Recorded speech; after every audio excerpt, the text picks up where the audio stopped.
Bangladesh railway grade 2 এই পদে গত লেকচারে আমরা 1 থেকে 7 নম্বর অঙ্ক পর্যন্ত করিয়েছিলাম। তো আজকে আমরা 8 নম্বর অঙ্ক দেখার চেষ্টা করব। এখানে বলা হচ্ছে একটি বৃত্তের ক্ষেত্রফল 314 বর্গ সেন্টিমিটার হলে উহার ব্যাস কত। একটা বৃত্তের ক্ষেত্রফল দেয়া আছে। তো এই হচ্ছে আমাদের সার্কেলটা, এর ক্ষেত্রফল দেয়া আছে। বৃত্তের ব্যাসার্ধ যদি r হয় তাহলে আমাদের ক্ষেত্রফলটা কত হয়, পাই r স্কয়ার। ওকে, এটা হচ্ছে আমাদের ফর্মুলা।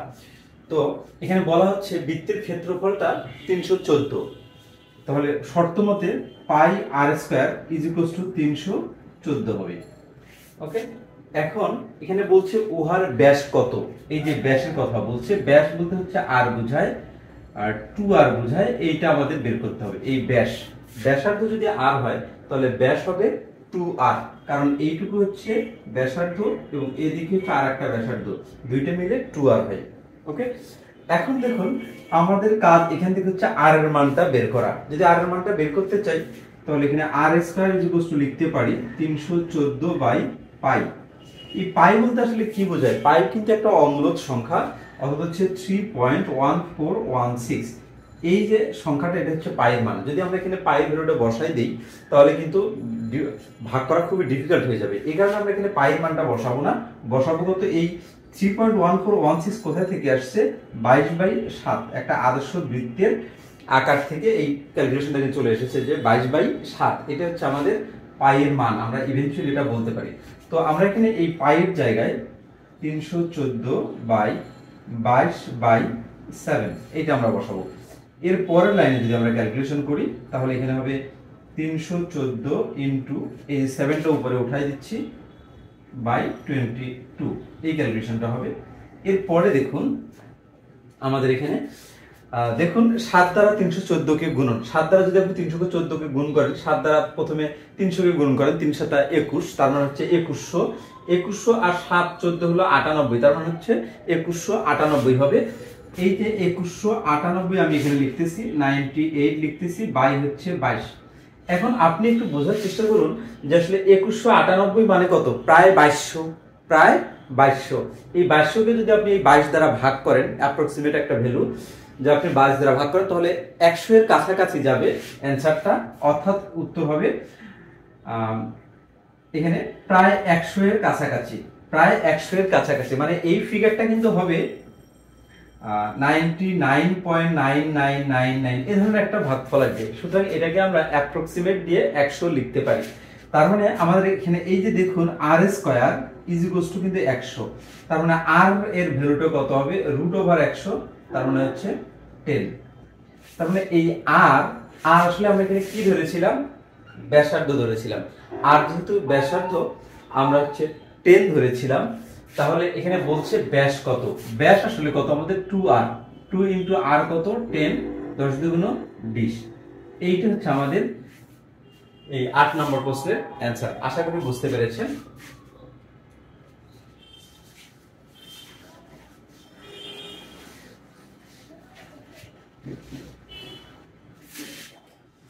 এরপরে আমরা 9 নম্বর অঙ্কে আসি। এখানে বলা হচ্ছে sec a plus tan a is equals to 5/2 হলে sec a minus tan a এর ভ্যালুটা কত।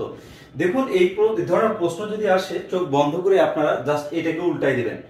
5/2 আছে, 2/5 এটার অ্যানসার, 2/5 এটার অ্যানসার হবে। দেখুন আমরা কিভাবে করব এটাকে। আমাদের বের করতে বলছে tan a sec a minus tan a, বা এখানে দেয়া আছে sec a plus tan a। তো আপনারা এই পার্টটা লিখবেন, sec a plus tan a লিখবেন, sec a plus tan a লিখবেন, যেটা দেয়া আছে এটা লিখবেন। লেখার পর ইজ ইকুয়ালস টু আপনার এখানে হবে হচ্ছে 5/2, এইটা দেয়া আছে। এখন এইখান থেকে এই যে tan a sec a minus tan এর মান বের করার জন্য এর বিপরীত চিহ্ন দ্বারা উভয় পক্ষকে গুণ করতে হবে। এই বিপরীত চিহ্ন দ্বারা যদি আপনি গুণ করেন, এখানে আছে sec a plus tan a, এর বিপরীত চিহ্ন হচ্ছে sec a minus tan a, তাহলে sec a minus tan a দ্বারা গুণ করে দেন। এখানে যা আছে তাই, sec a plus tan a into sec a minus tan a দ্বারা গুণ করলাম ইজ ইকুয়ালস টু এখানে 5/2, উভয় পক্ষকে গুণ করতে হবে, তার মানে হচ্ছে sec a minus tan a দ্বারা গুণ করলাম। এখন আমাদের দেখুন এই যে এখানে মান বের করতে হবে, sec a minus tan এর ভ্যালু বের করতে হবে। সুতরাং এই ভ্যালুটা কিন্তু আমাদের বের করতে হবে। আমি যদি এই ভ্যালুটা বের করতে চাই তাহলে এইটাকে ভ্যানিশ করতে হবে। এখানে দেখুন a plus B into A minus B, কারণ এটা সেকে যদি আমি এ ধরি, এটাকে যদি বি ধরি, a plus B A minus B, মাঝের মধ্যে গুণন চিহ্ন আছে, a plus B into A minus B, তার মানে a square minus B square. তারপরে আমি এখানে লিখতে পারি sec square a minus tan square a is equals to 5/2 into sec a minus tan a, আমরা এটা লিখতেই পারি। এখন এইখানে একটা বিষয় দেখুন, এই sec square a minus tan square a এর ভ্যালুটা কত, এটা কিন্তু আমরা ফর্মুলা একটা জানি যে এক যুগে টান দিলে আছে কিছু শেখবার, অর্থাৎ 1 plus tan square a is equals two sec square a। এখন এই যে 1টা এখানে রাখুন, আপনি রাখার পরে এই sec স্কয়ার a মাইনাস এখানে হবে tan স্কয়ার a, এই sec square a minus tan square a এর ভ্যালুটা কত আমাদের 1, যদি মাইনাস থাকে তার ভ্যালু হচ্ছে 1 এবং স্কয়ার থাকতে হবে। এই যে স্কয়ার আছে এবং মাইনাস আছে, তার মানে হচ্ছে এর মানটা হচ্ছে আমাদের 1 is equals to 5/2 into sec a minus tan a। এখন আপনি দেখুন আমার দরকার হচ্ছে এই ভ্যালুটা দরকার, বাট এখানে 5/2 কি অবস্থায় আছে, গুণন অবস্থায় আছে। 5/2 কে যদি আমি এই সাইডে পাঠাই দেই তাহলে এখানে গুণন অবস্থায় আছে, এদিকে সব ভাগ হয়ে যাবে, যখন ভাগ হয়ে যাবে তখন এটা উল্টে যাবে, অর্থাৎ 2/5 ইজ ইকুয়ালস টু হবে sec a minus tan a। এইটা হচ্ছে আমাদের অ্যানসার। এখানে কিন্তু বলছে sec a মাইনাস tan এর ভ্যালু কত, sec a মাইনাস tan এর ভ্যালু হচ্ছে 2/5। এভাবে আপনারা এটা করে নেবেন। অর্থাৎ এই অঙ্কটা আসলে পরীক্ষার হলে করার দরকার নাই আপনাদের, জাস্ট যে ফ্র্যাকশনটা থাকবে এখানে, এই যে এখানে দেখুন যে ফ্র্যাকশনটা আছে 5/2 জাস্ট উল্টাই দিবেন 2/5, এটার অ্যানসার। এরপরে আমরা 10 নম্বর অঙ্কে আসি। এখানে বলছে x + 1/x = 5 হলে, এটা তো খুবই সহজ বিষয়, এটাকে আমরা ইজিলি করতে পারি যে a³ প্লাস 1/x³ এর ফর্মুলাটা x + 1/x whole cube minus 3x 1/x into x + 1/x, এটা হচ্ছে আমাদের ফর্মুলাটা। জাস্ট মানটা বসাই দিব, x + 1/x এর মান হচ্ছে 5, তার মানে 5 এর উপরে কিউব মাইনাস 3, এটা ক্যান্সেল, ইনটু এর মান হচ্ছে 5। তার মানে এখানে দেখুন 5 5 25, 5 25 কে 125, তার মানে এখানে 1 2 5 আসে, মাইনাস 3 5 15। যদি এই 125 থেকে যদি আপনি 15 বাদ দেন তাহলে আমাদের আসে হচ্ছে 110। এটা হচ্ছে আমাদের এখানকার অ্যানসার। এই মান নির্ণয়ের অঙ্কগুলোতে খুবই গুরুত্বপূর্ণ হচ্ছে ফর্মুলা ইউজ করা, আপনি কোন ফর্মুলাটা ইউজ করবেন এই বিষয়টা। এরপরে যদি আসি আমরা 11 নম্বর অঙ্ক, বলছে কোন ভগ্নাংশের লবের সাথে 7 যোগ করলে ভগ্নাংশটির মান 2 হয় এবং হর থেকে 2 বাদ দিলে ভগ্নাংশটির মান 1 হয়, ভগ্নাংশটি কত, আমাদের এটা বের করতে হবে। দেখুন এই অঙ্কটার ক্ষেত্রে আমি কিন্তু অপশনগুলো এখানে উঠিয়েছি, কারণ এই অঙ্কটা যদি আপনি ম্যানুয়ালি করতে যান মোটামুটি একটা টাইমের দরকার, যার কারণে এই ধরনের অঙ্ক আসলে আপনারা অপশন দিয়ে টেস্ট করার চেষ্টা করবেন। প্রথম অংশটা আমরা পড়ার চেষ্টা করি। এখানে বলা হচ্ছে যে কোন ভগ্নাংশের লবের সাথে 7 যোগ করলে, লবের সাথে কি যোগ করতে হবে, 7 যোগ করতে হবে, ভগ্নাংশটির মান 2 হবে। এই অঙ্কটা করার জন্য দুইটা কন্ডিশন, এখানে হচ্ছে একটা কন্ডিশন, এই পার্টটাতে হচ্ছে একটা কন্ডিশন। এই প্রথম কন্ডিশনে বলা হচ্ছে লবের সাথে 7 যোগ করলে ভগ্নাংশটির মান 2 হবে। তাহলে প্রথমে আপনি ক নম্বর অপশনটি নেন, 3/4 আছে, লবের সাথে আপনি 7 যোগ করতে বলছে, এখানে লবের সাথে 7 যোগ করলে ভগ্নাংশটির মান 2 হবে।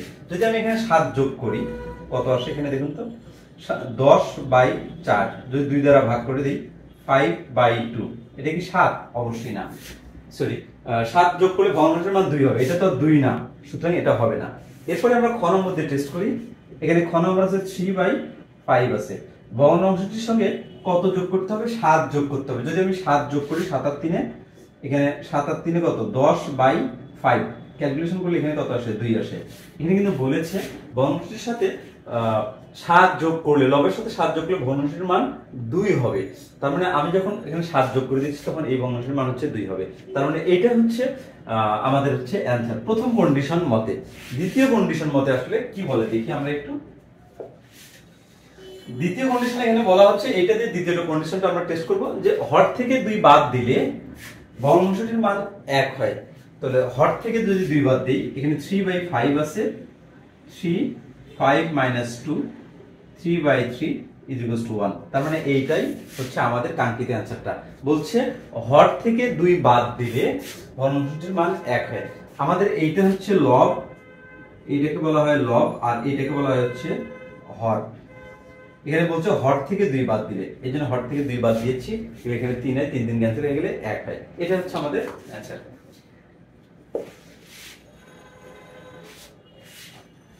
12 নম্বর কোশ্চেনে এখানে দেখুন বলা হচ্ছে বার্ষিক শতকরা 6 টাকা হার চক্রবৃদ্ধি মুনাফায় 15,000 টাকার 3 বছরের চক্রবৃদ্ধি মুনাফা কত হবে, এই কথা বলছে।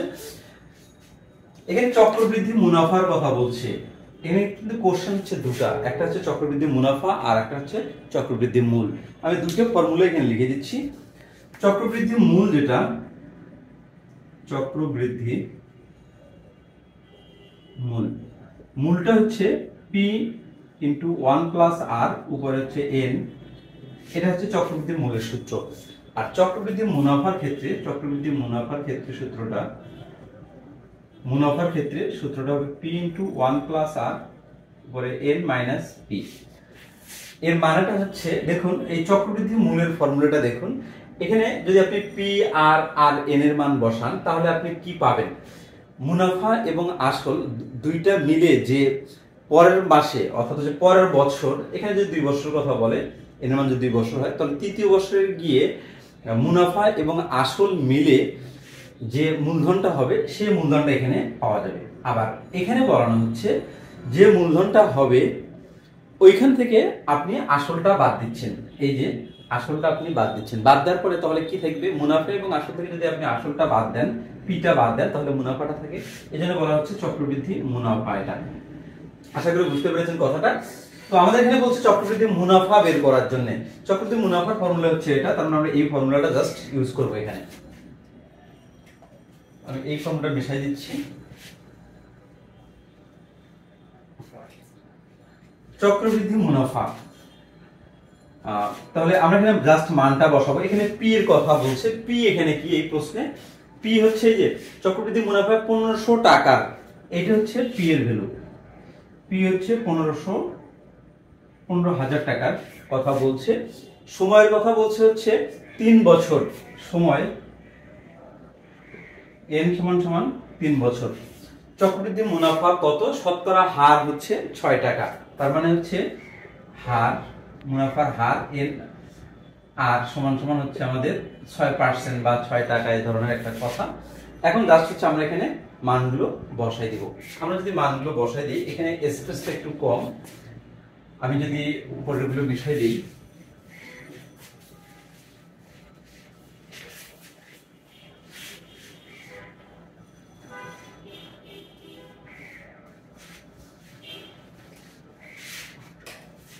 তো আমরা এখানে জাস্ট মানটা বসাবো।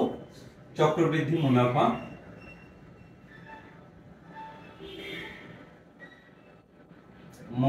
সমান সমান হবে p ইন্টু 1 প্লাস r উপরে হচ্ছে n মাইনাস হচ্ছে p। এবারে জাস্ট মানগুলো বসাবো। p এর মান হচ্ছে 15,000, 1 2 3, এখানে আমরা বের করে নিয়েছি 15,000। 1 প্লাস r এর মান কত, 6%, 6/100 আমি লিখতে পারি এখানে। n এর মান হচ্ছে 3 বছর, মাইনাস p হচ্ছে আবার 15,000। জাস্ট এই ক্যালকুলেশনটা করতে হবে। এই ক্যালকুলেশনটা একটু বড়, এটা আপনাদের নিজে থেকে করতে হবে, আমি তারপরে দেখাই দিচ্ছি একটু। দেখুন এখানে আছে হচ্ছে আমাদের 15,000, এটা লিখবেন। লেখার পর যদি আপনি এটা ক্যালকুলেশন করেন, ক্যালকুলেশন করলে এখানে হবে 100, এখানে হবে 100 যোগ 6, অর্থাৎ আমি এখানে লসাগু করেছি, লসাগু করলে 100 যোগ 6 উপরে হচ্ছে 3 মাইনাস এখানে 15,000, এই ক্যালকুলেশনটা হবে।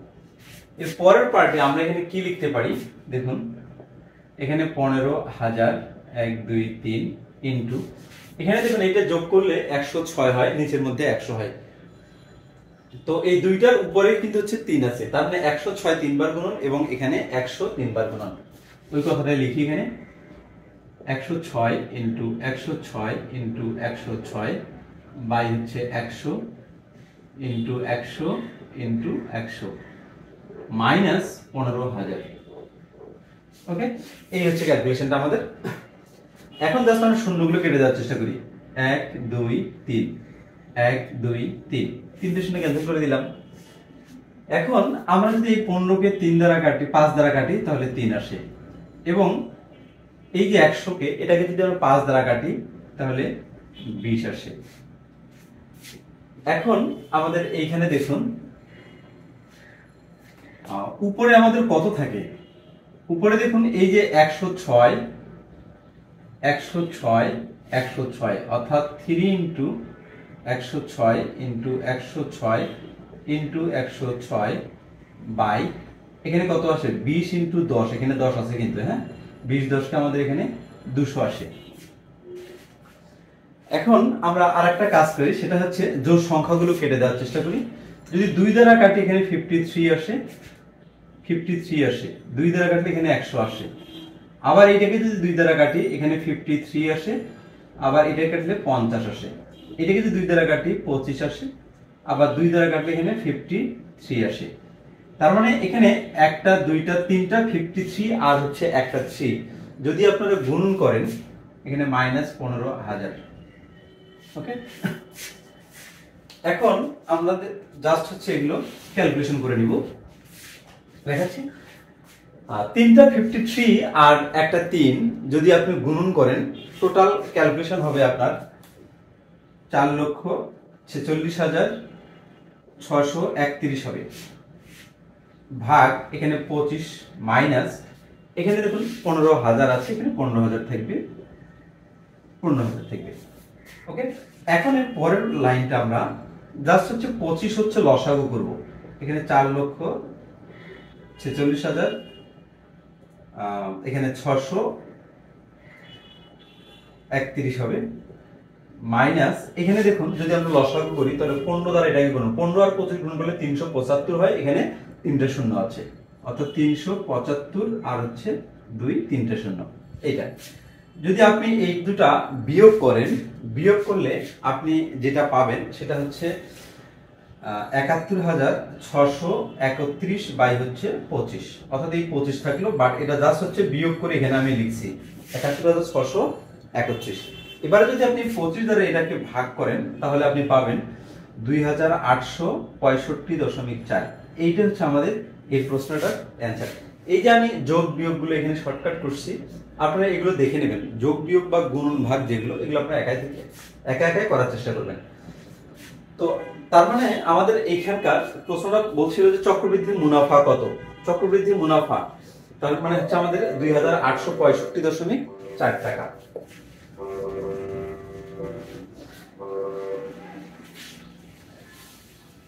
এই অঙ্কগুলো, এই অঙ্কটা আসলে অনেক বড় দিয়ে ফেলেছে এরা, তো মাঝে মাঝে দুই একটা অঙ্ক আসলে এই ধরনের থাকে, কারণ সব অঙ্ক যদি ছোট দেয় তাহলে তো আসলে পরীক্ষার হলে অনেক টাইম বেঁচে যাবে। এরপরে আমরা 13 নম্বর কোশ্চেনে আসি। 13 নম্বর কোশ্চেনে এখানে বলা হচ্ছে 5 to the power 4 into 8 into 16 by এখানে কিন্তু দেখুন ভাগ চিহ্ন আছে, স্ল্যাশ দেওয়া আছে, ভাগ চিহ্ন 2 to the power 5 into 1 to 5। এটা হচ্ছে আমাদের কোশ্চেন যে এইটার ভ্যালুটা আমাদের কত সেটা বের করতে হবে। দেখুন এই অঙ্কটা করার জন্য আপনি এখানে একটা কাজ করতে পারেন। দেখুন এইটা ক্যালকুলেশন করলে কত হয় আমাদের 32 হয়। আমি যদি কোনোভাবে এটাকে 32 বানাইতে পারি, এই 8 কে যদি ভাঙাই 2 ইনটু যদি 4 করি, 2 দ্বারা যদি 32 16 কে গুণ করি তাহলে 32 হবে, তাহলে 4 ইনটু 32 হবে উপরে। আর এখানে কত 5 এর উপর 4, 5 এর উপরে 4, আমাদের এখানে দেখুন 125 আছে, তার মানে 5 ইনটু যদি 5 করেন 5 5 25, 5 25 কে 125, তার মানে এখানে আমি এটাকে লিখতে পারি 5 এর উপর 3 ইনটু 5 ইনটু এখানে 4 ইনটু 32, অর্থাৎ এই যে 8টাকে আমি ভাঙিয়ে নিয়েছি কিভাবে, 4 ইনটু 2, 2 আমি এই 16 সঙ্গে গুণ করেছি, 4 দুগুণ 16 দুগুণ 32, এই 32 আমি এখানে নিয়েছি আমার সুবিধা মতো। ওকে, এটা আপনাদের সুবিধা মতো আপনারা ক্যালকুলেশন করতে পারেন। এখন নিচে আসি, যদি আমরা এখানে 32, এখানে 2 এর উপরে 5 মানে 32, এখানে 32 ইনটু 1 টু 5, কারণ এই 32 ক্যান্সেল, আর এখানে দেখুন 5 এর উপর 3 মানে হচ্ছে 125, আর এই 125 ক্যান্সেল হয়, তার মানে 4 5 20। এইটা হচ্ছে আমাদের এই অঙ্কের অ্যান্সার। এরপরে আমরা 14 নম্বর একটা লগের অঙ্ক আছে এখানে। আর আমরা কিন্তু আগেই বলেছি যে আসলে লগের অঙ্কগুলো শুধু রেলওয়ে না, বাংলাদেশ রেলওয়ে না, সকল পরীক্ষার জন্য খুবই গুরুত্বপূর্ণ। তো আমরা এখানে লগের যে অঙ্কটা দেয়া আছে, লগ, এখানে 10 ভিত্তিক লগ x -2 যদি হয় তাহলে x এর ভ্যালুটা কত আমাদের এটা বের করতে হবে।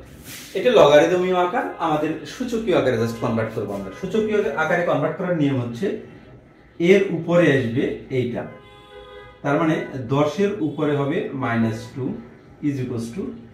এই x টা এই সাইডে চলে আসবে। এটা হচ্ছে সূচকীয় আকার, এটা হচ্ছে লগারিদমীয় আকার, এটা হচ্ছে আমাদের সূচকীয় আকার। জাস্ট ক্যালকুলেশন করব। 1/10 এর উপরে স্কয়ার x, যেহেতু এখানে ইনভার্স আছে, ইনভার্স হওয়ার কারণে স্কয়ারটা নিচে চলে গেছে। তার মানে 1 এখানে হচ্ছে 100, 10 এর উপরে স্কয়ার মানে তো আসলে 100, এখানে হচ্ছে x। এখন তাহলে x এর ভ্যালুটা কত আমাদের?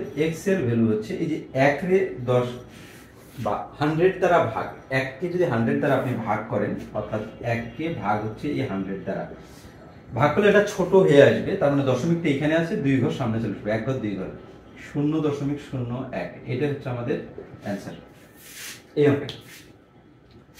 এরপরে আসি আমরা 15 নম্বর অঙ্কে। এখানে ক্ষেত্রফল সম্পর্কিত যে অঙ্কটা রয়েছে এটা আমরা দেখার চেষ্টা করব।